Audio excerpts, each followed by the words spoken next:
हरे कृष्णा। माघ मास के कृष्ण पक्ष में पड़ने वाली सठतिला एकादशी का व्रत सभी एकादशी व्रत में महत्वपूर्ण होता है।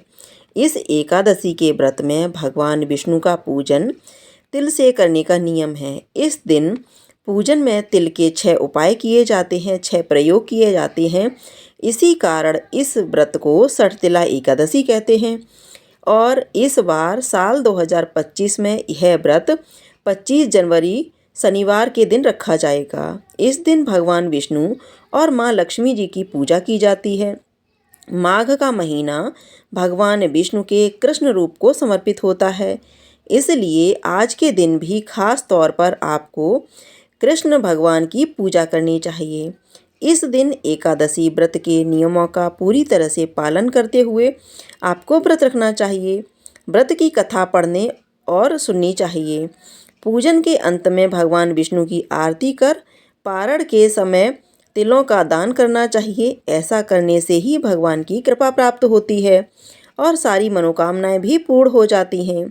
एकादशी की व्रत कथा पढ़नी और सुननी चाहिए। युधिष्ठिर ने पूछा, जगन्नाथ, श्री कृष्ण आदिदेव जगतपते, माघ मास के कृष्ण पक्ष में कौन सी एकादशी होती है? उसके लिए कैसी विधि है तथा उसका फल क्या है? महाप्रश्न, कृपा करके ये सब बातें बताइए। श्री भगवान बोले, नृप श्रेष्ठ सुनो, माघ मास के कृष्ण पक्ष को जो एकादशी है वह सठतिला के नाम से विख्यात है, जो सब पापों का नाश करने वाली है। अब तुम सठतिला की पाप हारिणी कथा को सुनो, जिसे मुनि श्रेष्ठ पुलस्त ने दालभ्य से कहा था। दालभ्य ने पूछा, ब्राह्मण, मृत्युलोक में आए हुए प्राणी प्रायः पाप कर्म करते हैं, उन्हें नरक में न जाना पड़े, इसके लिए कौन सा उपाय है, बताने की कृपा करें। पुलस्त जी बोले, महाभाग, तुमने बहुत अच्छी बात पूछी है, बतलाता हूँ, सुनो। माघ मास आने पर मनुष्य को चाहिए कि वह नहा धोकर पवित्र हो, इंद्रियों को संयम में रखते हुए काम, क्रोध, अहंकार, लोभ और चुगली आदि बुराइयों को त्याग दे। देवादिदेव भगवान का स्मरण करके जल से पैर धोकर भूमि पर पड़े हुए गोबर का संग्रह करे। उसमें तिल और कपास छोड़कर 108 पिंडिकाएं बनाए।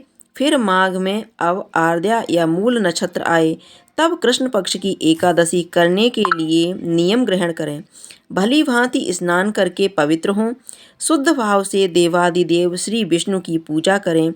कोई भूल हो जाने पर श्री कृष्ण का नामोच्चारण करें। रात को जागरण और होम कराकर चंदन, कपूर, नैवेद्य आदि सामग्री से शंख, चक्र और गदा धारण करने वाले देवेश्वर श्री हरि की पूजा करें।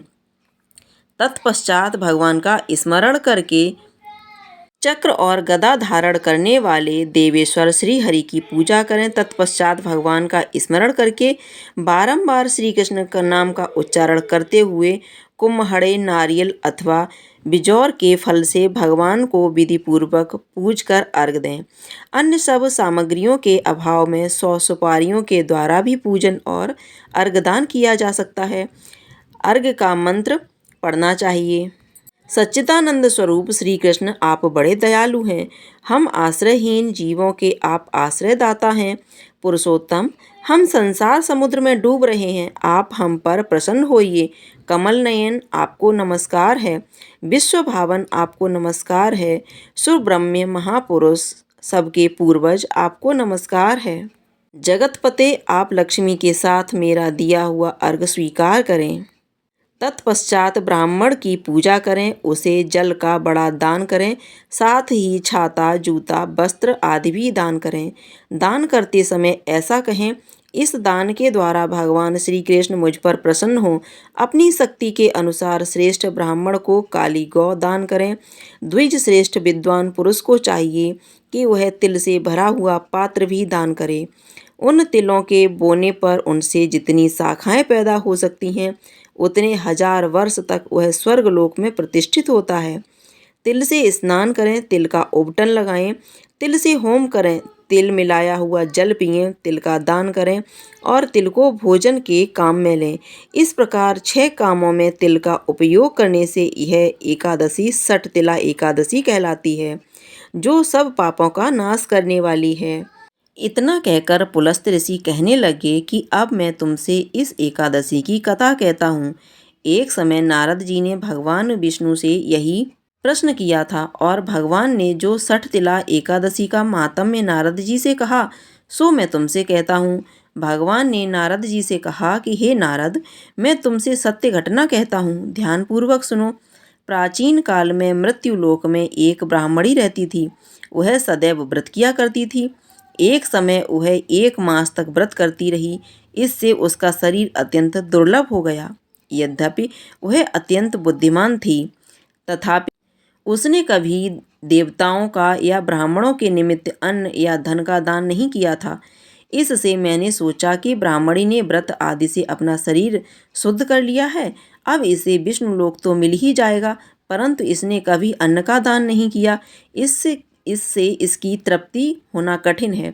भगवान ने आगे कहा, ऐसा सोचकर मैं भिखारी के वेश में मृत्युलोक में उस ब्राह्मणी के पास गया और उससे भिक्षा मांगी। वह ब्राह्मणी बोली, महाराज, किस लिए आए हो? मैंने कहा, मुझे भिक्षा चाहिए। इस पर उसने एक मिट्टी का डेला मेरे भिक्षा पात्र में डाल दिया। मैं उसे लेकर स्वर्ग में लौट आया।